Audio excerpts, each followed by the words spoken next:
Well, we all knew right from day zero that Modern Warfare 2's first season of content was right around the corner, and today we've gotten some information about what exactly Season 1 and Warzone 2.0 is going to look like. And let's be real, there's a lot to talk about here. G'day there once again viewers, your mate Kamikaze78 here, and today we're going to be talking everything Warzone 2 and Season 1 for Modern Warfare 2.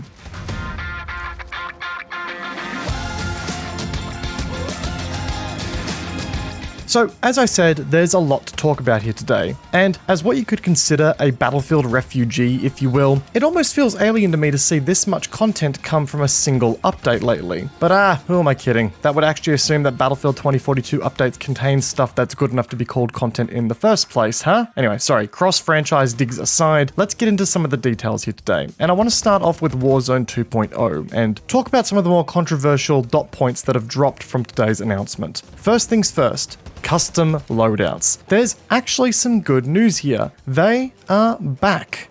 Well, sorta. There's going to be multiple ways to earn the primary weapon of your loadouts in this Warzone experience. One of them is, yes, you can buy your primary weapon at a buy station. So all of this grinding that you have been doing in the standard multiplayer to find those amazing weapon builds is going to mean something. However, from a buy station, that's as far as your loadout acquisition will go. Just the primary weapon, which means that yes, loadouts that give you, say, 2 weapons via overkill or UAV immunity via ghost aren't going to be buyable here. The goal is to make your primary weapons easily accessible, but it sounds like players will be required to fight over multiple POIs over the map to acquire their full kit. If I'm reading this correctly, these POIs include strongholds and black sites, which are defended by AI occupants, as well as public loadout drop events, which just seem to act very similarly to that of care package events from other battle royale games. Basically, everyone will be fighting over the limited opportunity to acquire the top end gear of town, that being their loadout. Now this is a very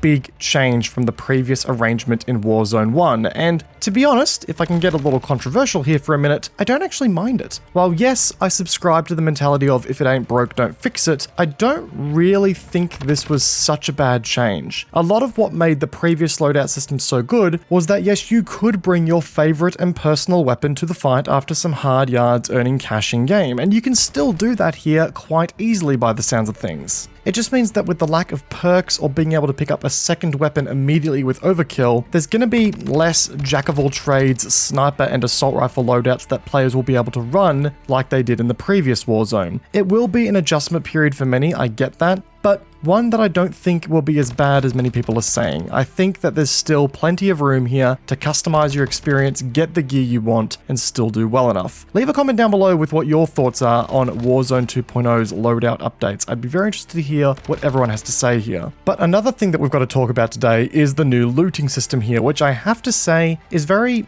consistent with the wider game's approach to slow the gameplay down. Going forward, we have a backpack system in the game where inventory assets will need to be managed. Now, in the BR mode here, we will still have items thrown out at you once you open them from supply boxes, which kind of keeps the early game true to its same old chaotic, classic Dyson suck 3000 experience as you just hoover loot up like a madman. However, when you kill a player now, their items will drop in a backpack onto the ground upon death, along with their primary weapon off to the side. The primary weapon can be picked up immediately, but the remainder of the gear located in the backpack will require you to enter a loot menu to take items from it. And look, we've all seen those clips of people murdering players and sprinting through their corpse, sucking up the loot before moving on to the next fight extremely quickly. Especially if you need to grab new armor plates, that's not going to be the case here, and it's going to be an adjustment period for a lot of players. And look, personally, this is a system that I really didn't think was necessary to change. The Warzone inventory system, or the lack thereof originally, meant that the game was focused a little bit more on the moment-to-moment gameplay and, you know,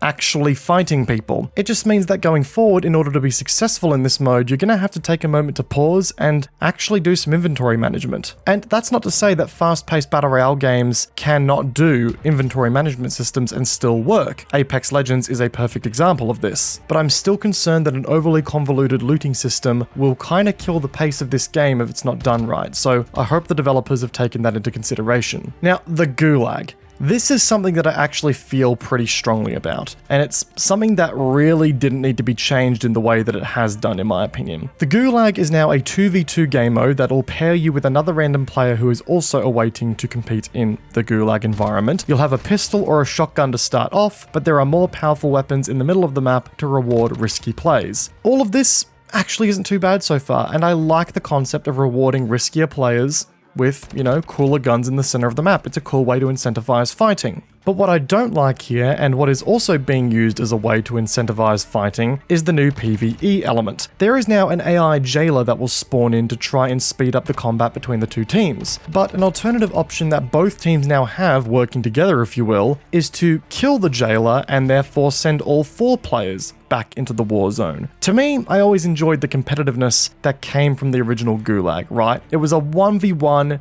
gritty experience that was just a raw expression of skill in that moment of gameplay. It was the last-ditch effort to prove that you still had a right to redeploy to that Warzone match. And sure, it was as frustrating as hell from time to time, but it meant that if you won, you knocked someone out of the game for good. It just feels like the Gulag has lost some of the stakes behind it, and that's kind of what made it special for me. And it kind of now feels like that everyone in the Gulag in that particular round can just earn a participation trophy and go straight back into the lobby. I don't really feel like that needed to happen. Obviously, AI soldiers have been mentioned a couple of times now, and it's clear that the game is very much delving into the PvPvE market here. Now, given that the AI seem to be focusing on very select environments such as strongholds, this shouldn't be too overburdening and shouldn't take too much away from the actual PvP experience, in my opinion here. But in addition to that, we've also got some pretty cool features, some smaller ones if that coming to the game as well. This includes things like proximity chat, which I can only imagine the kind of content that's going to emerge from that feature. Circle collapse, which is going to split the circle up into multiple sub-circles from time to time to sort of create these little pockets of action, which I'm actually kind of looking forward to. I'm interested to see how that shakes up the Battle Royale formula. A feature called assimilation is coming for select modes, which means that you can effectively and on an ad hoc basis just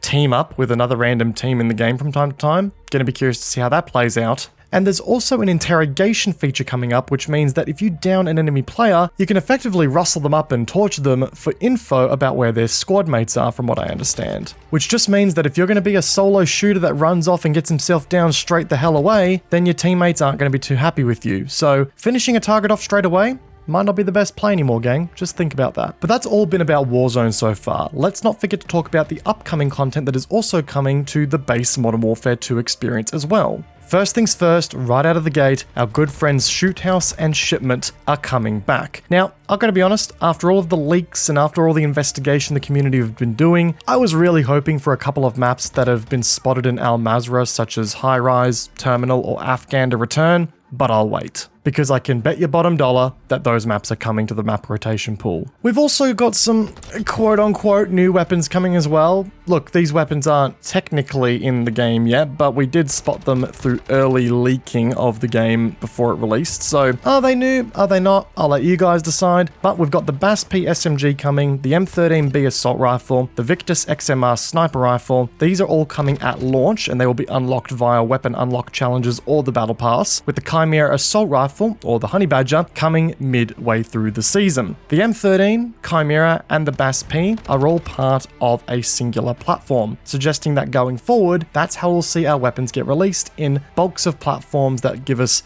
new things to unlock going forward. We've also got a prestige system returning as well here, with ranks 100, 150, 200, and 250 being available to unlock throughout this season, each unlocking you unique emblems and stuff like that. I'm imagining that this will continue to rise as seasons continue coming, so I hope so. This is a much cleaner experience than what I found in the previous Modern Warfare seasons from Modern Warfare 2019. For our hardcore lovers out there, Tier 1 modes are coming this season, and so is the combat records. That's good to see. The CDL Mosh Pit is also coming as a playlist as well, which is designed to act as a bit of a warm-up to the upcoming ranked multiplayer experience that is coming to the game with the help of Treyarch. This mode will contain features like ranked skill divisions, visible skill rankings, and a top 250 player leaderboard. All cool to see, but if we're going to have a ranked mode, can we maybe turn down the SBMM a smidge for the other, more maybe casual playlists? Sorry, this video is already long and controversial enough. I won't open that can of worms too much today. But folks, with all of that said, that is from Go to Woe, for the most part, Season 1 of Call of Duty Modern Warfare 2 and Warzone 2.0. And also the DMZ. We don't have that much information on DMZ as of yet to my knowledge, but as more comes out, I'll be sure to give it a go and see what my thoughts are. If you guys enjoyed today's video, be sure to backhand the like button, as it does go a long way to supporting the channel. And if you're new here and want to support the channel further, consider subscribing, as it means you stay up to date with all future Modern Warfare 2 content which is on its way. And I promise you, there's a lot coming. Leave a comment down below on your thoughts for Season 1 of Modern Warfare 2, and as always guys, more social media links are linked down below.